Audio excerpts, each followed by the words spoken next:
Hey guys, welcome back and happy Thursday. All right, guys, well, we're back to talk about a little bit of the Real Housewives of Beverly Hills because we're doing a Beverly Hills, Dubai, Southern Charm, and Ultimate Girls Trip Season 2 recap tomorrow for Hot Messy Topics. Now, in the meantime, I wanted to talk about a little bit about last night's episode because there were some moments that I was like, what the is actually happening. So we'll save a lot of it for Hot Messy Topics, but I do want to address the main points. Before we jump in, if you guys haven't already, go ahead, smash that like button. If you're not subscribed, get subscribed. Don't forget to hit that notification bell. And with that, let's jump right in. It's time for all your binge-worthy pop culture news. Welcome to Up and Adam. All right, guys, so it looks like last night's episode was as explosive as we thought, and we've been talking about this since the preview clips have come out. Now, there's a lot of shit being thrown, a lot of crap, sorry, excuse my French. This was a little bit, it took me back. There was a lot of crap being thrown Erika's way and also Kyle's way, but rightfully so, even Dorit. Now, if you saw last night's episode, we finally got to see the part where Garcelle, her son walked up to Erika, technically not even to Erika, but to grab the flowers. And that's where Erika started yelling at him, get the f out of here. I was so happy to see Garcelle call out Erika in this situation. And when she did, Erika kind of owned it in a way, but this is pretty much how it went down if you didn't catch the episode.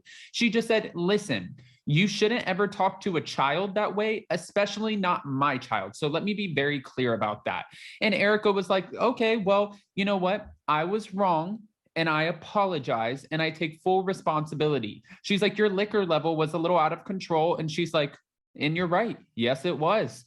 And Garcelle's like, but my point is, Erika, we saw you on the boat in Mexico, and then we see you at my party, and it's starting to get a little out of control. And Erika was trying to let Garcelle know, listen, there was no malice behind it. It wasn't, there wasn't any ill intention. I was just saying, get the f out of here.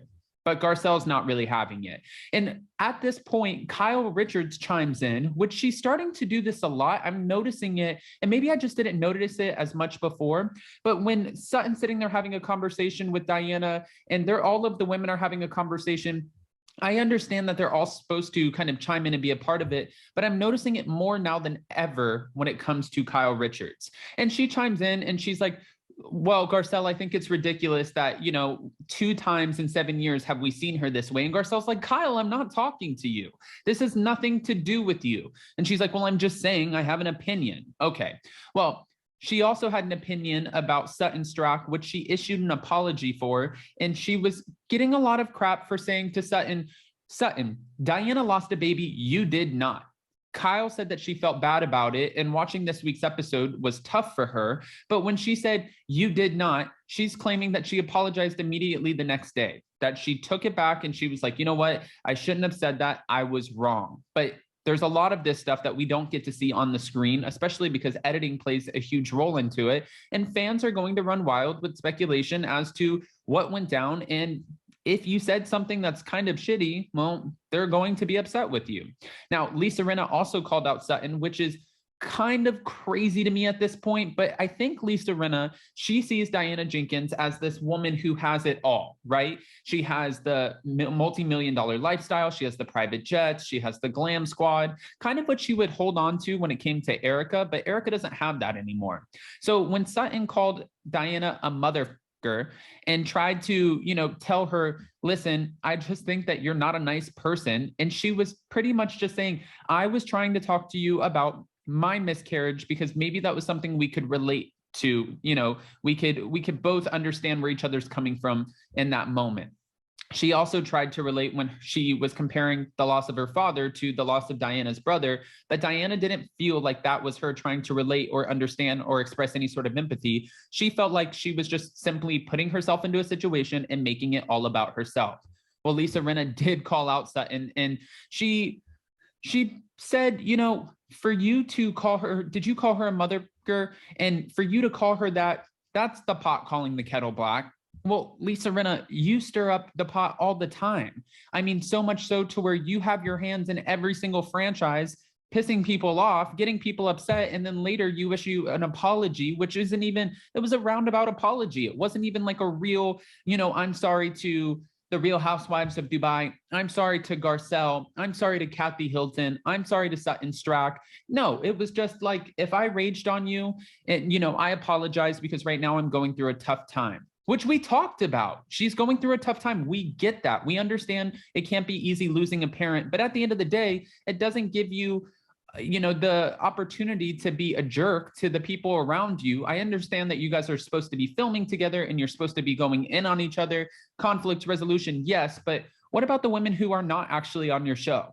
What is your excuse for going in on them? I don't necessarily understand that. But getting back to it, Rinna was the first to arrive to this party looking just like David Bowie with her Herman Mustard Versace shoes that people were kind of making fun of. But when Erika arrived, it was awkward with Garcelle. And Erika told Garcelle that she has learned a lesson, that she can only have one drink. And I'm sure it won't be, you know, long, really, if you get down to it, seeing all of the other scenes that we have coming up, especially with the trailer, before Erika has more than just one drink and breaks her rule. Lunch is ready to be served. However, Sutton's backyard is a mess. And Rinna said, it's like a symbol for Sutton. You've got this beautiful table sitting in muck. This is what I mean, is when Rinna just likes to sit there and throw stuff. Like, she likes to throw spaghetti at the wall and see what sticks. Is that how it goes?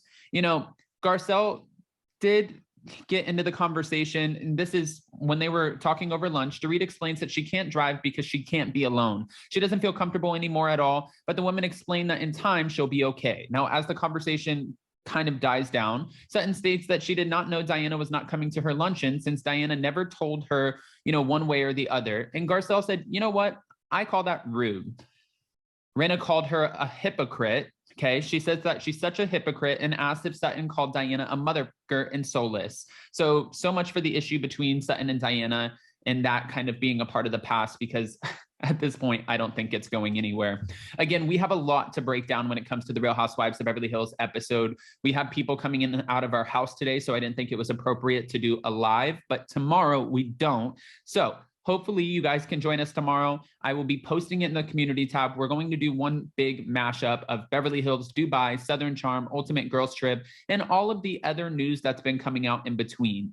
We want you guys there. I love you guys so much. And thank you to everyone for the happy birthday wishes. You guys are amazing. I love the Addams family, and I can't wait to jump on another live with you guys. So with that, if you haven't already, go ahead, smash that like button. If you're not subscribed, get subscribed. Don't forget to hit that notification bell and keep an eye out for our community posts, because like I said, it's coming your way. Bye guys. Love you.